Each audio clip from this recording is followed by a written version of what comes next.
ನಮಸ್ತೆ, ನನ್ನ ಯೂಟ್ಯೂಬ್ ಚಾನಲ್ಗೆ ನಿಮಗೆಲ್ಲ ಸ್ವಾಗತ. ನಾನು ನಿಮ್ಮ ನಂದಿನಿ ಗೌಡ ಮಲ್ನಾಡ್. ಇವತ್ತು ನೋಡಿ, ನಾನು ನಮ್ಮ ಮನೆಯಲ್ಲಿ ಸಂಜೆಗೆ ತರಕಾರಿ ಎಲ್ಲ ಖಾಲಿಯಾಗಿತ್ತು. ಇವಾಗ ದಿಢೀರ್ನೆ ಅಡುಗೆ ಮಾಡಬೇಕಾಗಿತ್ತು. ಏನು ಮಾಡೋದು ಅಂತ ಯೋಚನೆ ಮಾಡ್ತಾಯಿದ್ದೆ.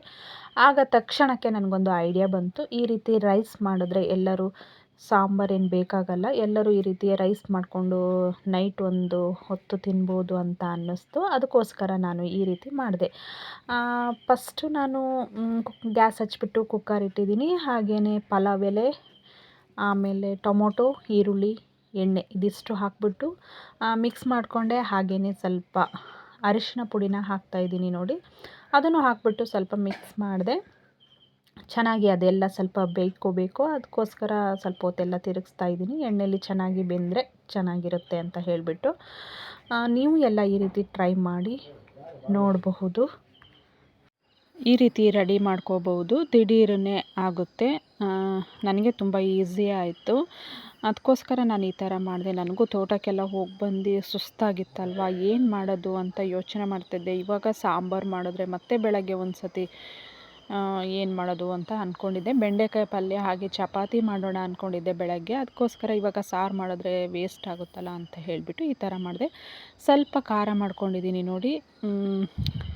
ತೆಂಗಿನಕಾಯಿ, ಚಕ್ಕೆ, ಲವಂಗ ಮತ್ತು ಏಲಕ್ಕಿ, ಸ್ವಲ್ಪ ಹಸಿರು ಮೆಣಸು, ಪುದೀನ ಸೊಪ್ಪು, ಹಾಗೆಯೇ ಕೊತ್ತಂಬರಿ ಸೊಪ್ಪು ಇಷ್ಟನ್ನು ಹಾಕಿಬಿಟ್ಟು ನಾನು ಸ್ವಲ್ಪ ಖಾರನ ರೆಡಿ ಮಾಡ್ಕೊಂಡಿದ್ದೀನಿ.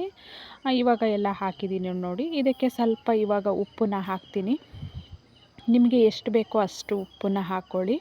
ರುಚಿಗೆ ತಕ್ಕಷ್ಟು ಉಪ್ಪು ಹಾಕ್ಕೊಳ್ಳಿ. ನನಗೆ ಸ್ವಲ್ಪ ಜಾಸ್ತಿ ಬೇಕನ್ನಿಸ್ತು. ಯಾಕೆ ಅಂದರೆ ನಮ್ಮನೇಲಿ ಸ್ವಲ್ಪ ಉಪ್ಪು ತಿನ್ನೋದು ಜಾಸ್ತಿ. ನಾನು ನಮ್ಮ ಮನೆಯವರು ಸ್ವಲ್ಪ ಉಪ್ಪು ಕಮ್ಮಿ, ಆದ್ರೂ ಇರಲಿ ಅಂತ ಸ್ವಲ್ಪ ಹಾಕಿದೆ. ಇದು ಸರಿಯಾಗಿತ್ತು, ಚೆನ್ನಾಗಾಗಿತ್ತು. ಇವಾಗ ನೋಡಿ, ನನ್ನ ತರಕಾರಿ ಎಗ್ನ ಬೇಯಿಸಿಬಿಟ್ಟು ಈ ರೀತಿ ಕಟ್ ಮಾಡಿ ಇಟ್ಕೊಂಡಿದ್ದೀನಿ. ಅದೆಲ್ಲ ಕುದ್ದ ಮೇಲೆ ನಾನು ಅದಕ್ಕೆ ಎಗ್ನ ಹಾಕ್ತೀನಿ. ತರಕಾರಿ ಇಲ್ಲ ಅಂದರೆ ಈ ರೈಸ್ನು ಸಹ ಮಾಡಿ ನೀವೆಲ್ಲ ಸವಿಬೋದು. ತುಂಬ ಟೇಸ್ಟಿಯಾಗಿರುತ್ತೆ, ತುಂಬ ಚೆನ್ನಾಗಿರುತ್ತೆ. ಬಿರಿಯಾನಿನೂ ಟೈಪ್ ಇರುತ್ತಲ್ವ, ಹಾಗಾಗಿ ಬಿರಿಯಾನಿ ಥರನೂ ಆಗುತ್ತೆ. ಅಕ್ಕಿನ ನೋಡಿ ತೊಳೆದು ನಾನು ಇವಾಗ ರೆಡಿ ಮಾಡ್ಕೊಳ್ತೀನಿ. ನಮ್ಮ ಮನೆಯಲ್ಲಿ ಎಲ್ಲರಿಗೂ ತುಂಬಾ ಇಷ್ಟ ಆಯಿತು. ತುಂಬ ಚೆನ್ನಾಗಾಗಿದೆ ಅಂತ ಹೇಳ್ತಾಯಿದ್ರು. ಸ್ವಲ್ಪ ನಿಂಬೆ ಹಣ್ಣನ್ನು ಆ್ಯಡ್ ಮಾಡ್ತಾಯಿದ್ದೀನಿ. ಚೆನ್ನಾಗಾಗುತ್ತೆ, ತುಂಬ ಚೆನ್ನಾಗಾಗುತ್ತೆ. ನಮ್ಮ ಮನೆಯವರು ಅದೇ ಬಂದುಬಿಟ್ಟು ನೋಡಿ ಟೇಸ್ಟ್ ನೋಡ್ಕೊಂಡೋದ್ರು ಹೇಗಿದೆ ಅಂತ. ನಾನು ಸಾಮಾನ್ಯವಾಗಿ ಯಾವಾಗಲೂ ನೈಟೆಲ್ಲ ಈ ಥರ ಮಾಡಲ್ಲ. ನಮ್ಮ ಮಾವಗೆ ಸಾಂಬಾರು ಇರಲೇಬೇಕು. ಬಟ್ ಇದೊಂದು ಇರಲಿ ಅಂತ ಮಾಡಿದೆ. ಮಾವಾಗೂ ಇಷ್ಟ ಆಯಿತು, ನನಗೂ ಖುಷಿ ಆಯಿತು. ಹಾಗೆಯೇ ನನ್ನ ವಿಡಿಯೋವನ್ನು ನೋಡ್ತಾ ಇದ್ದರೆ ಲೈಕ್ ಮಾಡಿ, ಸಪೋರ್ಟ್ ಮಾಡಿ, ಸಬ್ಸ್ಕ್ರೈಬ್ ಆಗೋದನ್ನು ಮರಿಬೇಡಿ. ನನ್ನ ಪೂರ್ತಿ ವಿಡಿಯೋನ ನೋಡಿ, ಎಲ್ಲಿಗೂ ಅರ್ಧಕ್ಕೆ ನಿಲ್ಲಿಸಬೇಡಿ. ಪ್ಲೀಸ್ ನನ್ನ ವಿಡಿಯೋಗಳನ್ನು ಪೂರ್ತಿಯಾಗಿ ನೋಡಿ. ಈಗ ನೋಡಿ, ನಾನು ಅಕ್ಕಿ ಹಾಕಿದ್ದೆ. ಇವಾಗ ಕುದಿ ಬರ್ತಾಯಿದೆ. ಮೊದಲೇ ಮೊಟ್ಟೆನ ಆ್ಯಡ್ ಮಾಡಿದ್ರೆ ಅದು ಎಲ್ಲ ಬೇರೆ ಬೇರೆ ಆಗಿಬಿಡುತ್ತೆ ಅಂತ ಹೇಳಿಬಿಟ್ಟು ಕುದಿ ಬಂದಾದಮೇಲೆ ನಾನು ಮೊಟ್ಟೆಗಳನ್ನು ಹಾಕ್ತಾಯಿದ್ದೀನಿ.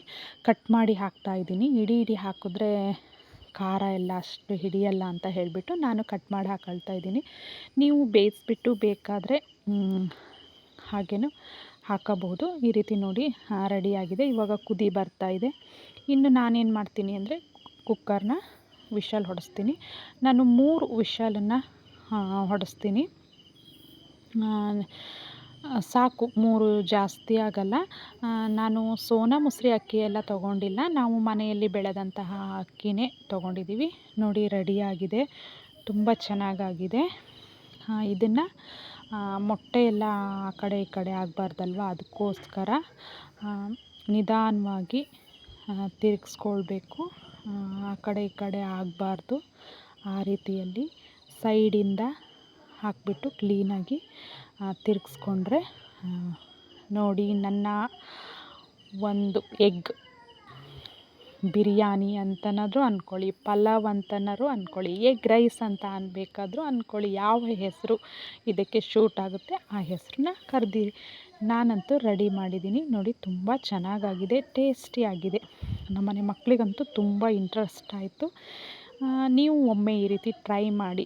ಆದಷ್ಟು ಬೇಗ ಆಗುತ್ತೆ. ಇವಾಗ ತರಕಾರಿ ಹೆಚ್ಚಿದ್ರೆ ಅದಕ್ಕೆ ಖಾರ ರೆಡಿ ಮಾಡಬೇಕು, ತರಕಾರಿ ಬೇಯಿಸ್ಕೋಬೇಕು, ಎಲ್ಲ ತುಂಬ ಹೊತ್ತಾಗುತ್ತೆ. ಟೈಮ್ ಇರಲಿಲ್ಲ ಅಂದರೆ ಅರ್ಜೆಂಟಿಗೆ ಈ ಅಡುಗೆ ಆಗುತ್ತೆ.